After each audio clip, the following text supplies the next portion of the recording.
Welcome back to Game 2 of the Gigabyte Marines versus TSM.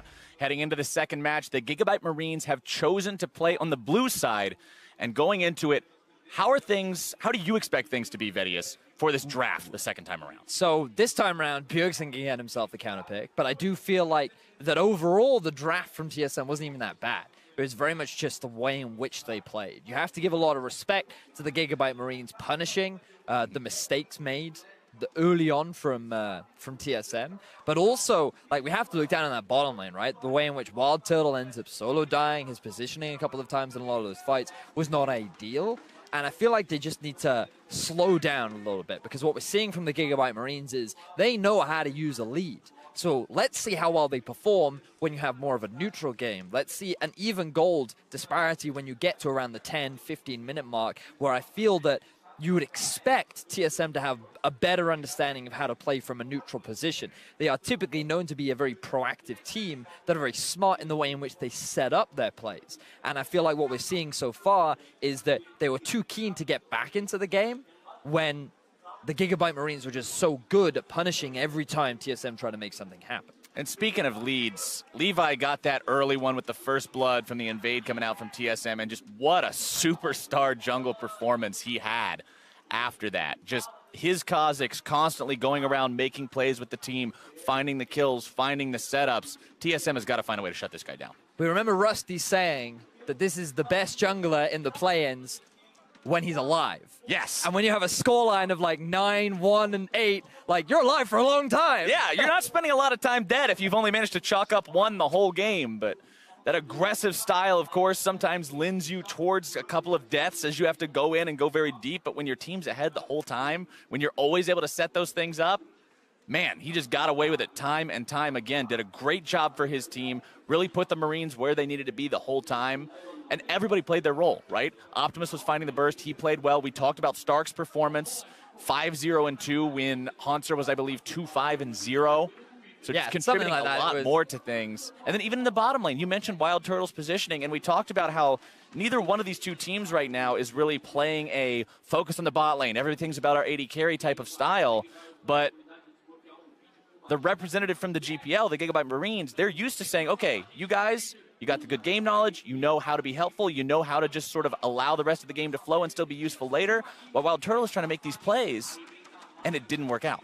Yeah, it was certainly rough for the bottom lane of Team SoloMid, but I feel like this is also a situation that they've been in a number of times. They do have this tendency to lose the first game in a best-of-5 series, and I'm confident that they will be able to bounce back. And now that they are on red side, I'm interested to see how they change up their draft. I wouldn't be surprised if we actually saw an early rotation of something like the Syndra, and then we actually see a lot of bans directed towards Optimus to try and guarantee that Bjergsen can get a more prevalent power pick in the middle lane. Bjergsen was the one person on TSM who, like you mentioned during the game in game number 1, was still stepping up, was still making plays. We saw the flash over the Syndra push to make sure that he got the extra kill into Optimus in one of the bottom lane team fights. And this is the guy that TSM is going to be looking at to do their heavy lifting. Heading into Champion Select for the second time today, though. We're going to see the band start off with Lulu and Ken, and TSM again showing respect towards that pick. So it seems that the Gigabyte Marines are not changing anything up as of right now. Now that they've moved over to the blue side, they do have priority pick. They can get themselves an early powerful jungler should they want to, in the forms of Lee Sin or Elise rather, Levi, two of his strongest junglers. They too could also go for the Graves. This is a jungler that Levi is still very confident on, and he can still look to play that aggressive style, but TSM is saying, you know what, Levi? No. Nope. None of that today. Graves is going to be taken off the board. TSM did not find success with it in game number 1. They don't want Levi finding success with it in game number 2, so you might as well just remove it from the picking pool.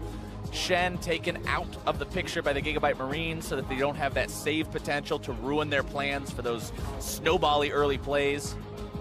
And Ivern will be their last ban. So bear in mind that Gigabyte Marines are now guaranteed to either get themselves Elise or Lee Sin. Two of Levi's strongest junglers, and I would not be surprised if they look to first rotate it. It is something that they have commonly done, and I feel like that it would make a lot of sense, especially with champions like Lulu and Ivern being taken off the board. One ban left for TSM, and it will be the Rumble. preventing that one from going over to Stark. Now, do they go for the jungler? Do they go for that playmaker?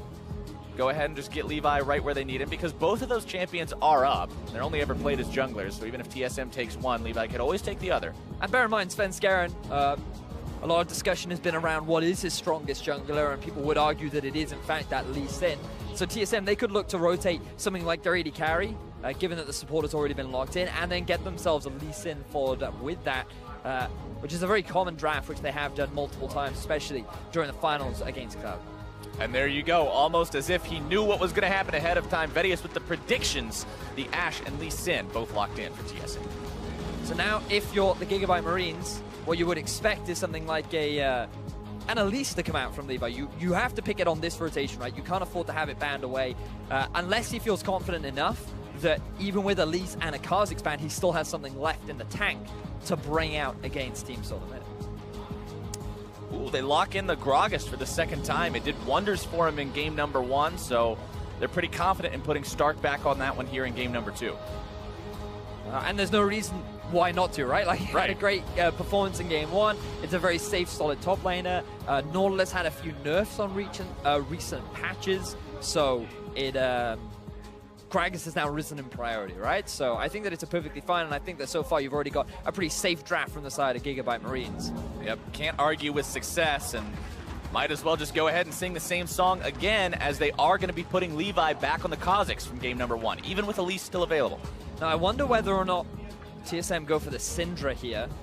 Guarantee Bjergsen is on a powerful mid lane champion, and then they can look to ban away champions like the Fizz, like the Echo, force Optimus onto something like an Ahri. Instead, no, they're just going to play it safe. They are just going to go for a little bit more of a meta standard comp where they just guarantee that tanky top laner.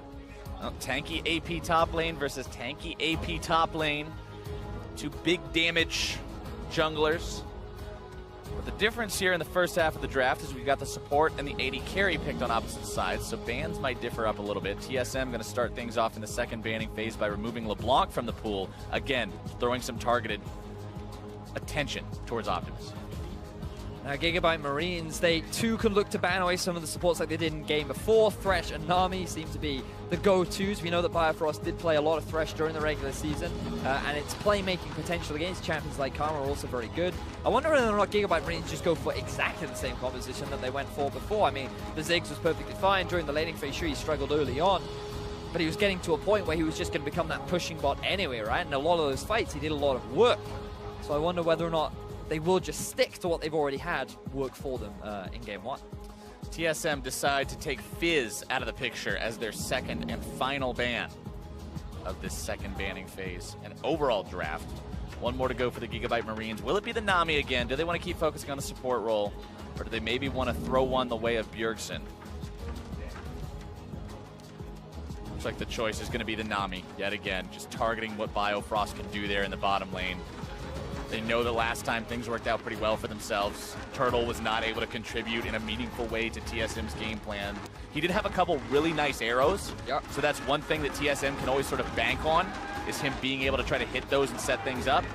And considering they're going to have Bjergsen on the Syndra this game, that would explain the Fizz ban. That would explain why they wanted to set things up like that, so Bjergsen can play that and be that big damage threat. Now, if the Gigabyte Marines had been the ones to lock in the Syndra, I would have expected something like a Vladimir to come out from Team SoloMid, but I feel like that isn't necessarily an Optimus' champion pool. However, we know that as an individual, this guy has a pretty deep champion pool, and he's not afraid to bring out some new and fun picks like he has brought out the Fizz the last time into the Syndra matchup. That is larger-wise banned away. I wonder if he is going to edge towards the Echo, which we've commonly seen, or whether or not he'll go more towards an Ahri, but he may even go to something like an AD within his own region. He has played a lot of Zed and Talon to a large amount of success. I gave you credit for the prediction earlier, but the predict Zed locked in for Optimus up against Bjergsen Syndra. That's going to be a fun matchup to watch. I don't care who you are. Zed versus Syndra, you get to watch the outplay potential. This is going to be really cool. Now, during the early laning phase, it is very rough for Zed. Right. However, once he hits the level 6 mark, the outplay potential becomes huge. You have to be very careful, because ideally you want to use your ultimate to dodge the ulti of Syndra. I mean, that is her highest damage dealing ability. You can also use your shadows to be able to dodge a lot of her CCs and stuns, and with your natural mobility, you can dart and dance around a lot of her primary skill shots. And with her low mobility, she's also going to struggle to self-heal against the Zed in these later fights. But yet, remember that items like Zhonya's do make your life a living hell as an assassin.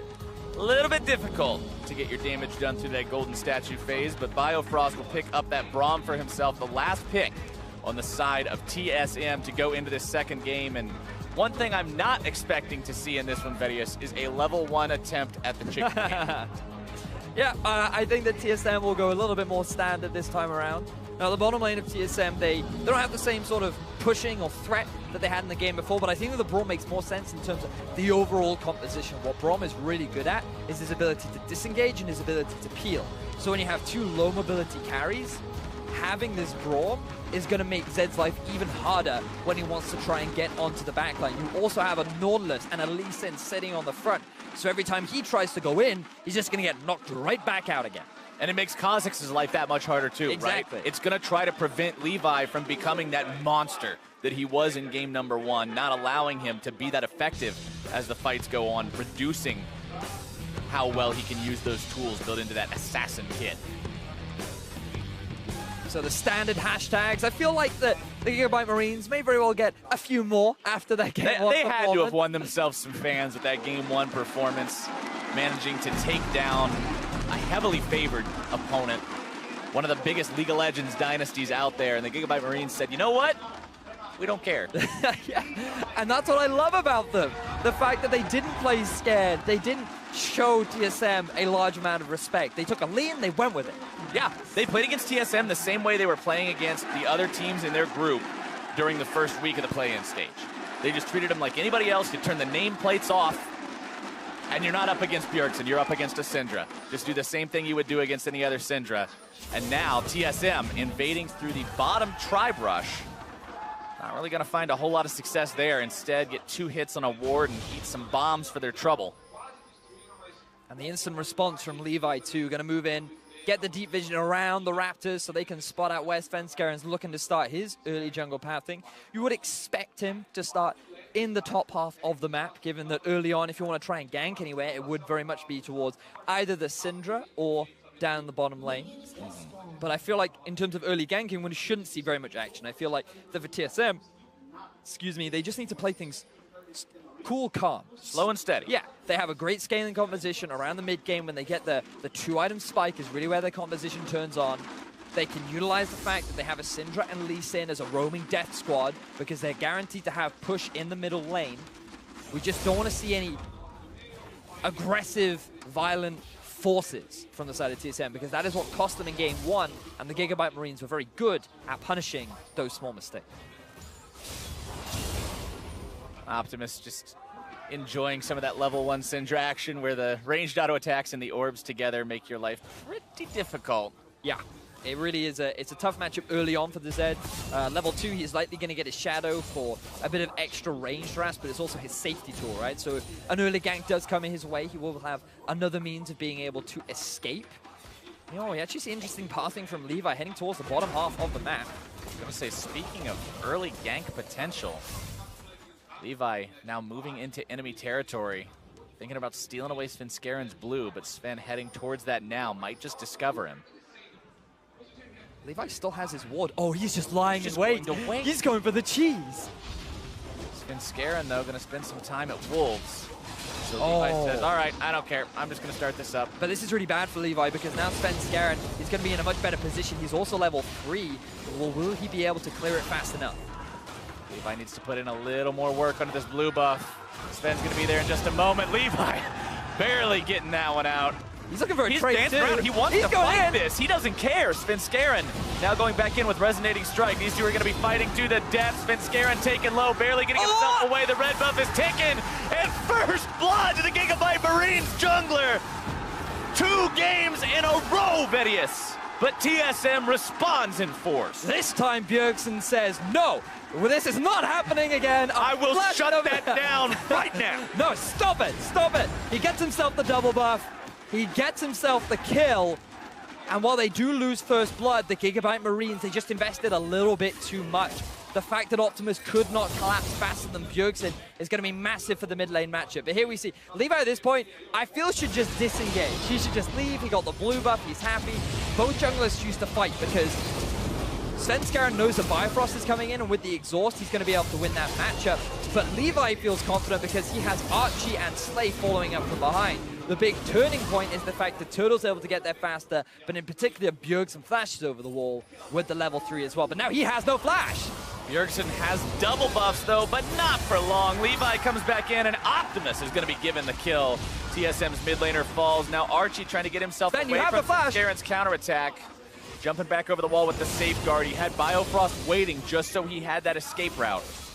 Buff transfer complete. That was the entire plan. It was all part of the plan. It was all to get Optimus going. We talked about these two being how they win games. Well, give that Zed a double buff, and that's how you're going to find yourself winning a game a lot of the time. But I love the fact that Levi comes back mid to punish the no-flash Bjergsen. I don't know how many times I've seen in the LCS, or in the European LCS in particular, where, like, a jungle will come mid early on, burn the flash, never come back again. He'll like, well, never look I did my job. Yeah, he's just like, now the enemy mid laner has to play safe. But this time around, Bjergsen, he has the double buff, he knows he's pushing in mid, and then Levi, he just doesn't even clear any of his camps, he just makes the map moving around, and he's able to get the collapse down, and then Optimus, he just picks himself up the last hit, so now he will be able to get himself level 6 first. He has double buffs for himself, he has Ignite as well against a no-flash Syndra, so I would not be surprised to see a return gank coming out from Levy the moment that level 6 comes around. Many plays to be made, and like we said about these guys, you know they're always going to be tracking those leveling spikes.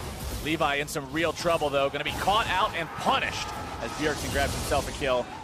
3-2 now for TSM, 2-1 on Bjergsen. He's got 100% kill participation thus far. Now he's got himself a blue buff, too. And now we're seeing a few mistakes from Levi where he's feeling a little bit too overconfident, trying to go for these invades without guaranteed push from both his top and his mid lane. The star could only just return to lane. Optimus, he was not in a position to continue this push because even though he has a kill and he has a slight experience advantage over Bjergsen, that does not mean he suddenly now wins this match because he's going all in. Bjergsen going to be jumped on by Optimus, who immediately bails himself away after getting shoved around.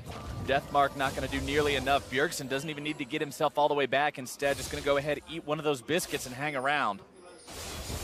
Really subtle play there from Bjergsen as well. Note that the conventional path is you know where the Zed is going to land after his ultimate. He's always going to fall behind you, right? Which means that if you're Syndra, you just set up your stun to just hit behind you and land it onto Optimus underneath his turret. So Optimus immediately flashes so that he doesn't get stunned underneath the turret. But Bjergsen, he's patient with his stun, and he's then able to try and land it as Optimus is already underneath his turret, but in a different position. So small outplay, tiny changes just a tiny you can make thing to your game plan to make all the difference at this level of play.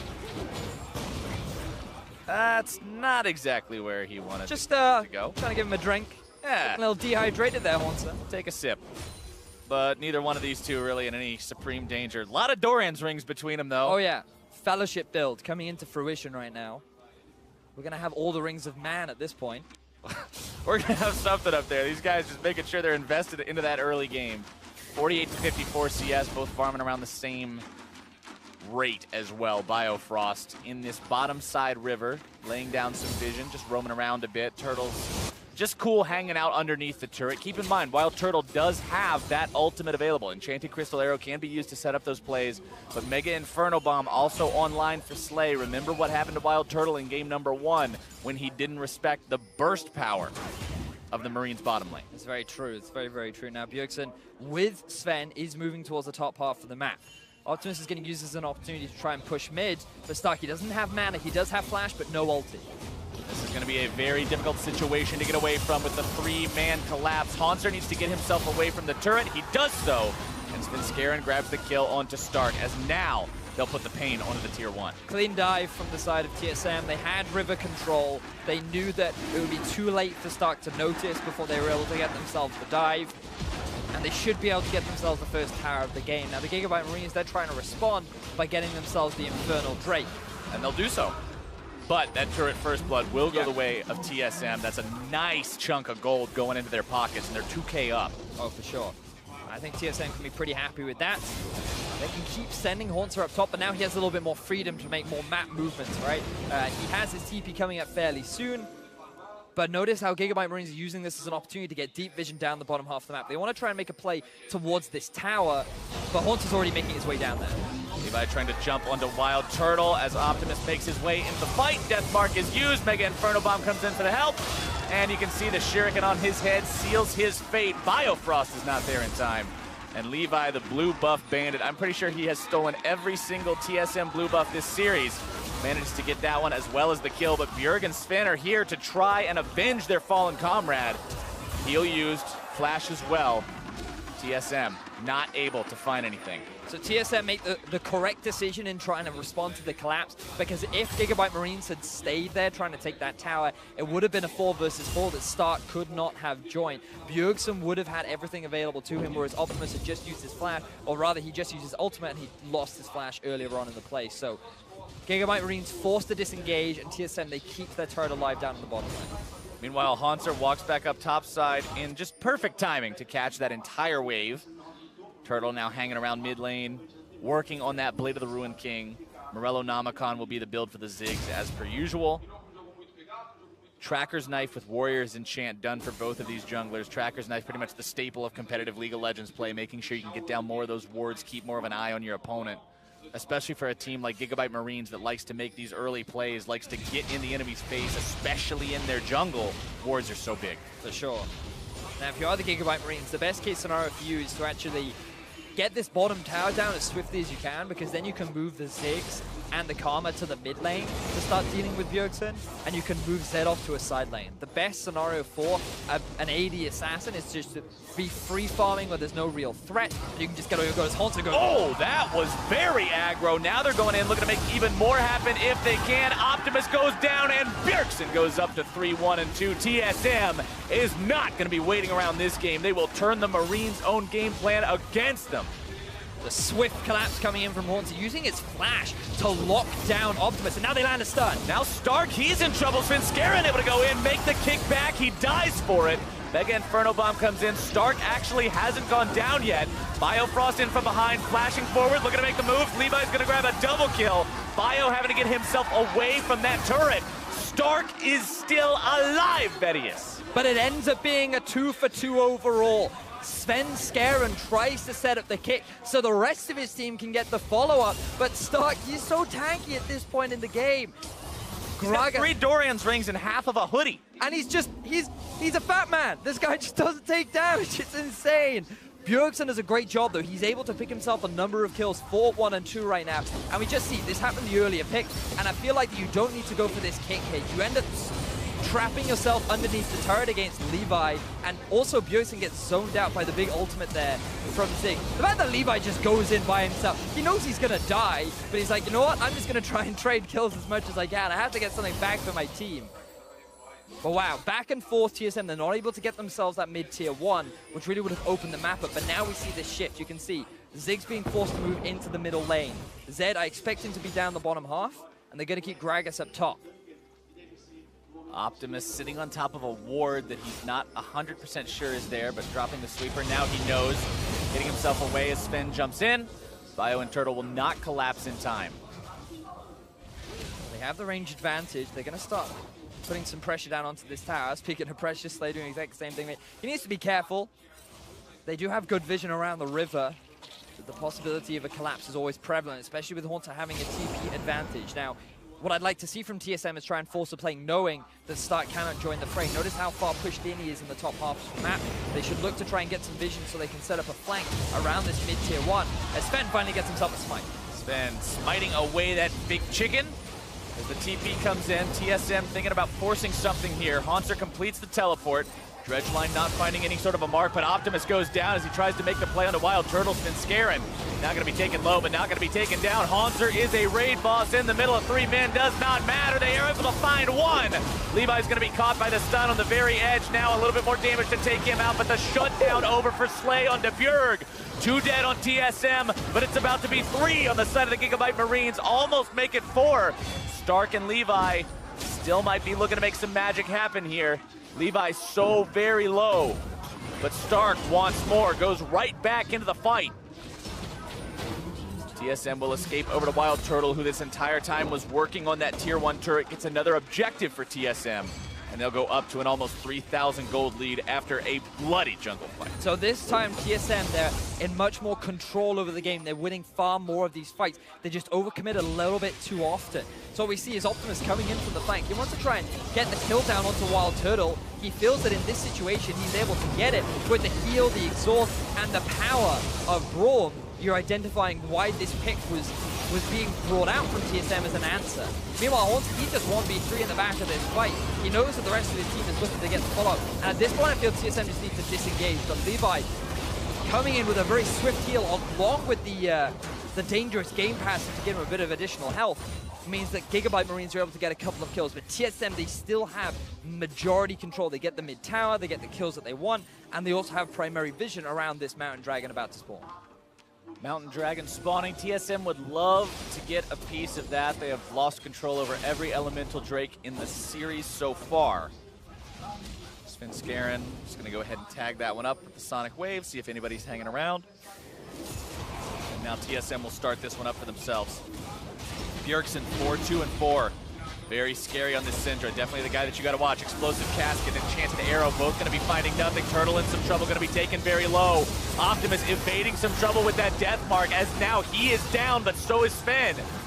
Gigabyte Marines trying to chase TSM away. Haunter tanking as long as he can, going to be forced to flash, trying to escape. A nice Glacial Fissure as Gigabyte Marines stay a little bit too close, but Slay grabs the kill onto Biofrost. Levi over the wall, cuts Turtle down, and Bjergsen goes down as 2. TSM, one man left alive, and he is at blinking HP. The Marines will take the fight and earn the Drake. And this time around, TSM, they were playing that fight so well, kiting back through their own jungle, utilizing the narrow choke point to land so much of the damage from Bjergsen, but then again, they just overstay a little bit too long. They do not expect the Gigabyte Marines to just continue with their fight. They stick on to TSM, they continue with the flanking, they realize that Slay has all this range damage that is continuously chipping down TSM, and they're able to win out. So you see the positioning from the Gigabyte Marines, and they're actually coming from all 3 sides. But here, TSM, they move backwards in towards the choke. Look at this great stun. Optimus is taken out of the fight, Archie is taken out of the fight, and Levi and Slay, they can't really get involved. And at this point, TSM, they just have to concede. They need to back away. They cannot stick around. But then you think, oh, actually, things are looking pretty good. They get Stark pretty low. But then here, Wild Turtle overextends, allows Levi to get the kill. Bjergsen overextends, allow a 3 versus 1, while the rest of TSM are already looking to back away. And this is just another example of TSM overstaying their welcome and thinking that they can win these extended fights. Levi 6-3-3, another good game for the star jungler of the Gigabyte Marines. We've been telling you guys the entire time, this is the guy to watch. He works well with Optimus, he works well with the rest of the team, just making plays, doing everything. And this is why the guy is just a monster. Monster dropping the ulti onto Optimus, now looking to lock him down even further. Bjergsen wants the burst, but instead he's going to be bursted very low. Zhonya's Hourglass to keep himself alive. Optimus grabbing the kill with a well-placed Shuriken. TSM loses 1. Now Gigabyte Marines might lose their top laner in this bottom part of the map. Biofrost tanks up the turret long enough to make the play a success, and TSM will continue working on that tier 1. Meanwhile, Slay takes down the tier 1 on the opposite end. This game is just all over the place, Vedius. The Enchanted Crystal Arrow making its way up towards the mid lane, not going to be finding anything. Haunter, the target. Archie not going to drop to that turret. And Optimus gets himself killed number 4. Gigabyte Marines are playing the map so much better than Team SoloMid are right now. TSM invest 3 members down in the bottom half of the map trying to get themselves that turret. They don't realize that Slay, he's able to take 2 towers for himself in the top big, lane. Man. There was no one there to answer him. And the fact that Bjergsen and Haunter die to what is effectively Optimus baiting them in, saying, oh no, I'm overextended, I'm just a little assassin waiting to be hit. But then all of a sudden, Levi jumps over the wall. He gets the lockdown onto Bjergsen. They go for the dive onto the mid tower. And we're just seeing it time and time again. Gigabyte Marines are not afraid.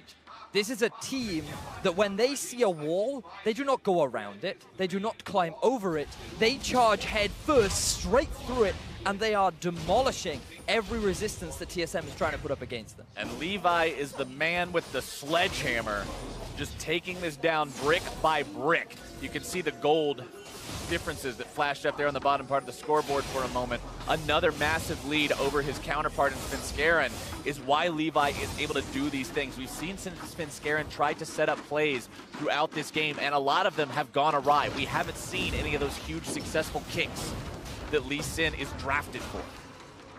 Now the gold is still even. TSM is still in a reasonable position. The issue that they have is that they're one turret down compared to the Gigabyte Marines. So that series of plays from the Gigabyte Marines has actually more equalized the game rather than giving them a significant lead. So now that TSM can recollect themselves, they can reset, and the Gigabyte Marines, they need to be careful not to overextend. Oh, speaking of overextending, Stark trying to use the cast, but Svenskeren does a good job holding on to the resonating strike. Stark trying to get away, but it's not happening today. Svenskeren gets himself in there, finds kill number 3. So this time, it is TSM that are able to punish the overextending Stark down in the bottom lane. They have the numbers advantage. They can start putting pressure down onto this tier 2 turret. And Gigabyte Marines, they're forced to not really have any answers. They've invested a lot of vision around the Baron area, which will be spawning soon. But this is a good setup from TSM. Hanser continuing to push, Svenskeren with him. Of course, neither one of these two pushes exceptionally quickly, but the two of them together should be able to do a decent amount of damage as the Mega Inferno Bomb comes in to clear that wave away. Svenskeren eating a lot of damage from that turret as he makes his way out. That's the problem with losing all of your minion wave at once. But topside, Levi's knocking on the door to the base. And we've got a TPM from Stark. They're just trying to stop the backs, prevent anybody from interrupting Levi. Hanser gets himself over the wall. Optimus grabs a kill onto Sven. All right, that happened. And now I wonder why Sven is even there. I feel like that we're a broken record here, Flowers. How many times have we said, Sven, like, can we calm down a little bit, please? Like, the inconsistent performances of the TSM jungle. Now Levi, oh, no. Oh, invisibility right out of the brush. Looking to come back. Zhonya's Hourglass to keep himself safe, and Levi is forced to retreat as Turtle comes in at the clutch moment to make sure his mid laner does not die. But look here in the bottom lane, Optimus, the pressure is on. Bjergsen's now going to be forced back. The Ash Arrow is unavailable for Wild Turtle, and what was a good punish from TSM, they overstayed, they don't get anything off the back of it, and now they're the ones on the back end. Thinking about making something else happen if they can. That's the Marines' game plan all the time. Always look for more. They grab the tier 2 and they get out. This is just such great play from the Gigabyte Marines. The fact that they have the Ziggs and they've made it work for a second game in a row. The fact that Levi has been consistently performing. Now on the Kha'Zix, Sin and Elise, and he's like, yo, I'm going to add a bug to my repertoire. And yeah. Right now, he is the bug in the behind of TSM as he is doing so much work in so many of these fights. Wild Turtle, again, this game, he's had some solid arrows. Yep. His positioning hasn't put him in as much trouble as it did in the last game. Yep. And the team's been doing a good job to help him try to peel that Zed off when Optimus jumps in, but he's going to have a lot of work to do to help TSM win as this game goes on. It's still a very close match, only about 1,500 gold separating the teams. Gigabyte Marines thinking about going in for this one. Levi is a miracle worker! Stark now into the fight. Optimus in the back line with him. Redemption going to be coming down. Stark goes low, gets bursted before he can be healed. A rampage, though, for Optimus. Can they make this fight turn into anything else? Slay going to be having a flash away. Optimus over the wall, wants to throw in the shadow. Bjergsen taken so low. The Rockets nearly finishing him off. TSM trying to get themselves out of this one. Hanser, the only one with any sort of a measurable health bar left, jumps back in onto Levi, but now he's isolated and he is down. TSM is going to be chased all the way. Bjergsen falls. Bio falls. Sven is going to be next as Levi continues to chase. He'll cut off the escape route as Optimus closes in. Gigabyte, stop chasing up for the kill. Go get Baron. Go get an objective. This is for glory, Vidius. He jumps over the wall and he's not going anywhere. Slay grabs the kill. They don't get the ace, but that's only because Wild Turtle just respawned and they should be able to get themselves the Baron. There is no jungler to contest them. Gigabyte Marines, these guys win another fight. They do it so well, and they don't lose a single member. Synchronized backs, everybody getting ready to start the push-up yet again. Sterix Gage purchased now on that Kha'Zix. Now bear in mind that this is another smite fight that Levi wins against Svenskeren. He does not get kicked back into the rest of his team, and then Stark goes in. He's the primary focus. Optimus does his job because he's able to get the kill onto Wild Turtle. And this is where you think, oh, this is a little bit risky for the Gigabyte Marines. Why do you want to keep extending onto this fight? But just look at the poke constantly coming out from Slay and Archie. Optimus up on the flank just trying to do what he can. And the way in which the Gigabyte Marines just play this so slowly. They don't try too hard to force anything. TSM, they're always on the retreat, and they don't have the mana or the health bars to really commit. So they run out of options, and eventually it leads to their death. TSM have now put themselves in a spot, now found themselves in a spot, I should say, where things are going to get very dicey very quickly off the back of just one or two more small mistakes. They've really got to play a sound game of League of Legends if they want to stabilize here and not allow the Gigabyte Marines to make an even greater advantage out of this. They're now up 5K in a game that was much closer. They've got 3 Drakes, 2 of which are Infernals, thus even multiplying the damage from the Ziggs and the Zed and the Kazakhs that much further. This is a scary situation. But let's not forget that we wanted to see a little bit more slow, calmer play, and that is not what we had at the beginning of this game. Nope. We had another level 3 skirmish in the enemy jungle. We had trades constantly back and forth, a number of ganks all across the map. TSM are not about playing this slow game, and I feel like that the Gigabyte Marines are just so much more adept at playing this fast-paced, reactive style that is working so beautifully for them. This is like deja vu, Vedius. We underestimated Gigabyte Marines in week 1 of the play-ins, and now going into week number 2, everybody was like, yeah, it's going to be hard for them. TSM's the favorite team, and Gigabyte Marines is just stepping up. This team is just impressing and surprising and shattering expectations time and time and time again. And it's not just the Optimus and Levi show, right? Sure, those two are having a great game, but look at Slay and his performance, the way in which Archie's constantly providing the utility for his team, and Stark, with all the plays being the frontline tank, this whole team is just performing spectacularly. Which is exactly what you want to see from a team looking to prove itself on the international stage. As and Slay as I say that, hey man, he got out mechanics. Yeah, he Press did. R, win the game. Erickson takes him out. It's one of the risks of playing Ziggs. He's a little short range, or he does have a lot of harassment and poke. When you get close to that tower, Bjergsen's eyeing you. He wants to see that opportunity, and he is able to find that pick. So this will stop now the pressure coming out from the Gigabyte Marines. They have been able to expose an inhibitor down bottom, but again, TSM won't lose too much off the back of that objective. TSM get themselves some breathing room, some long-awaited breathing room against this Gigabyte Marines push. Now they've still got that for another 5 or 6 seconds or so. Down almost 7,000 gold. 1 inhibitor exposed, but none down. That's the big thing, too. The Baron push came, and now it's gone, and they didn't lose any inhibs. There's not that extra pressure. Yeah, but the sieging power is still very strong with the Gigabyte Marines.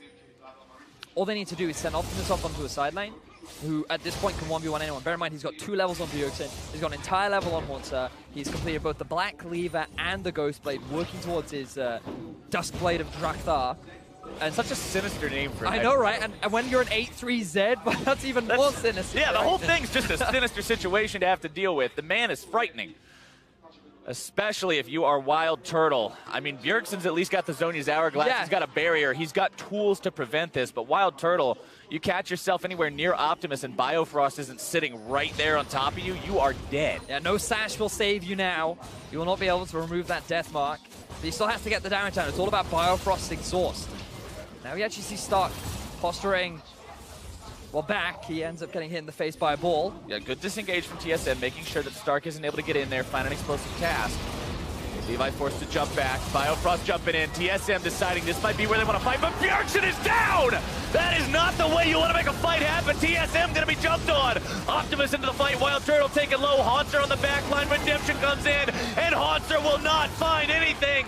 Levi again going to be occupying 3, and Gigabyte Marines take down 4. Unbelievable teamfight win from the Gigabyte Marines. They get themselves 4 kills, and Captain Flowers, I think they're going to take game 2. Gigabyte Marines are looking to push this to match point against TSM in round 2 of the MSI play-ins. Biofrost will try to defend, but 1 versus 5 as Braum?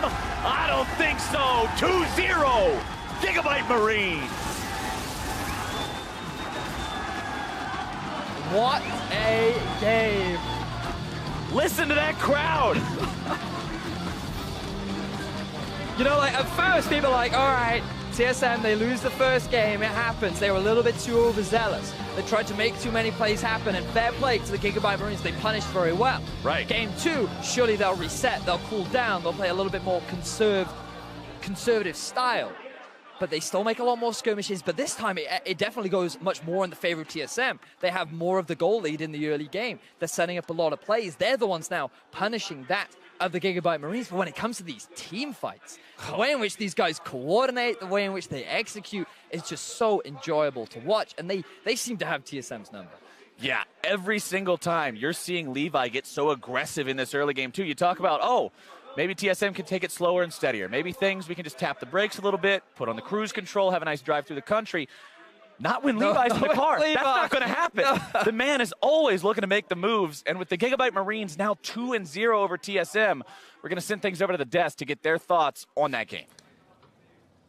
Look, Flowers, I didn't think we'd be here. 2-0 up for Gigabyte Marines. I thought maybe they would take a game, I'll be honest. But they are absolutely dominating, and I think the first thing that we have to look at, gentlemen, is that draft phase coming through. Big changes here on the side of the Gigabyte Marines. In terms of that Zed in the mid lane, how did you feel about this one overall? Both teams making some changes. You know, we talked a little bit about how flimsy on the one side for TSM were. They finally bring a few more tanks, and while that won't win the game for you, it certainly should, in theory, make a skirmish-focused GPL team in the Gigabyte Marines a little bit slower to snowball through. So I like the adjustments that TSM made, but they didn't really end up getting a lot of the engages in their favor. Yeah, there were a tank composition, more of a pick type of comp here with the Nautilus, Ashe, lock people down with Lee Sin to kick them in, follow up, things like that. Standard TSM actually really did like their team composition. They were against a hard to execute, like one of the hardest to execute comps, no hard crowd control, all slows with like a Zig Satchel in there, Gragas Flash Body Slam, like not committal stuff or full committal stuff if they go in. Like they actually managed to execute on that though. Which was absolutely crazy, because when we saw that Zed locked in, I know we were talking as a desk, like, if this guy doesn't get a bunch of kills in the early game, this is going to be a massive issue. This could be a big weakness. But the Zed, despite the fact that TSM found early leads, still found a way to get back into the game. And as we bring up our first replay, we can take a look at a Dragon fight that really started to turn it in the favor of the Gigabyte Marines. Exactly, and as we set up this fight, you can see how the Gigabyte Marines are closing in from multiple angles, and it at first starts looking okay, maybe that TSM can get out, but then so much damage gets put down right as Optimus goes into the fight, and it's very tough to deal with that Zed damage. And that's the thing, they actually bring them into a choke point, Yeah. right? Like coming at multiple angles, bringing them towards the blue buff, forcing them to fight in this small area against the Zigs, against the Kazakhs that can jump on you. Gragas also excels in small places like this. And you would expect that when you look at TSM's team composition, they also want to fight in those small choke points. So they're happy going into that, being funneled into that area to hit the Syndra stun, the Lee Sin kick, things like this. But that all started as an afterthought. They were pushed into the choke point after the fight had already broken out. And that's why they're going to end up going down, because Gigabyte Marine's consistent damage was higher. You can see TSM kind of heavy looks on their faces. Definitely has to be rough at this stage, adapting. Coming in game one, you go, hey, we can brush it off. We played a little sloppy. We can clean it up going to game two. But even they did clean it up a little bit in the early game, and it was not enough. However, for me, looking back on that replay, it feels like Levi just completely dominating these fights. Whenever he is alive after the initial burst damage comes out, he just cleans up every time. And a lot of that is the change that Zed kind of has in these fights, is if he doesn't get exhausted, if he doesn't get locked down, he's a monster, so you have to deal with him from a mid lane perspective. Then Levi has damage on this Kha'Zix. Slay is putting out considerable amounts of AoE throughout the fight as well, so while you're dealing with the Zed, suddenly the rest of the team's dying to all of these other damage threats. And it forces the Zhonya's out of the Syndra, so you can't go straight into the full damage route. It helps enough to keep you alive from one assassin, but there's so many of them coming at you. How do you actually Zhonya's out of a Kha'Zix burst? It's good that you bring that up, because in our second replay, we see Bjergsen trying to Zhonya's one of these assassins, only to realize that there's going to be two jumping into the fray. Yeah, suddenly, too little too late when he does get to use the Zhonya's, dodging, honestly, a karma. But this is the thing, right? With two assassins there, the Zhonya's timing's impossible. There's nothing to keep him alive. And this is that big point in the game where the Gigabyte Marines actually utilize the last Dragon fight to continue to break it open. They get structures after structures in the top lane throughout all of this, and their Ziggs composition actually found time to prosper and actually shine. Yeah, we saw there, that's when the tower trade started happening. Once we finally saw a gold lead, admittedly, Gigabyte had taken some of the dragons in the early game, potentially something we could consider a lead, but as after that point, it felt like they were 100% in the driver's seat throughout the rest of the game. Yeah, and I think fundamentally a lot of this is actually TSM committing to multiple places at once, right? They're being pulled apart on the map, and that's just the hard fast. We mentioned this nature with which the Vietnamese side actually carries themselves. But TSM are not responding by being 5, even with their team composition. They're split all the time trying to match, and that's a big problem. One thing to note is I think the vision control they had early on was better in Game 2. They certainly got the early game picks and skirmishes and control, and that was the TSM where we were like, okay, maybe this is them fighting back now in Game 2. They won't fall behind and then just lose the game after it. But TSM just kept overcommitting to some of these fights you're talking about, where, like, realistically, if they can get out of that without taking a fight and just hold the game even, that Zed is slowly not really going to find those targets anymore. Yeah, definitely. However, things continue to go wrong as we bring up our next replay, our Acer replay of this fantastic Dragon Steel coming in. It was the Baron in Game 1 that was the nail in the coffin. This time around, it was Levi with this Dragon Steel into this extended fight that just did so much for the Gigabyte Marine. You can make a montage play of Levi from this tournament alone on his steals and how smooth they've been, but it's, as you said, not only just a steal, it's then they clean up the entire fight from that. Like, Levi is buying enough time for the rest of the team. Again, Slay gets a good ultimate on multiple people, and it's an extended fight. This is where Optimus will have multiple rotations of the cooldown, and that's like a triple or a quadra kill in his mind waiting to happen, but it's patient from the Gigabyte Marines. They move in forward, Archie gets the speed up, and it's enough to take the rest of the fight. Like, this is Gigabyte Marines not just going super aggressive and running right into it, actually playing the fights out at the pace that they need to.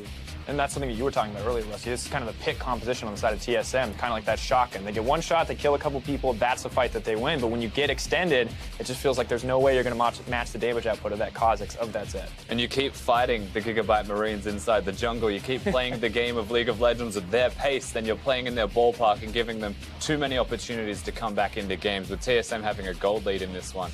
Decent enough size, you would say, that they should have been able to push that, accelerate that, and close out the game. But then they kept fighting in the jungle. They kept giving these opportunities. And I think that's the really interesting thing, is so much of the talk after Game 1 was, oh, TSM won't lose a game if it's even. They won't lose a game if they're ahead. Well, they just did. So TSM clearly have a lot more issues than just a level 1 going awry, because they were playing right into the Gigabyte Marines for almost the last 20 minutes of that game.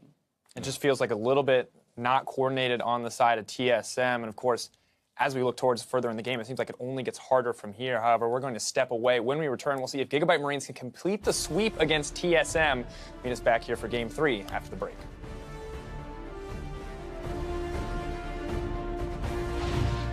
And first blood to the Gigabyte Marines jungler.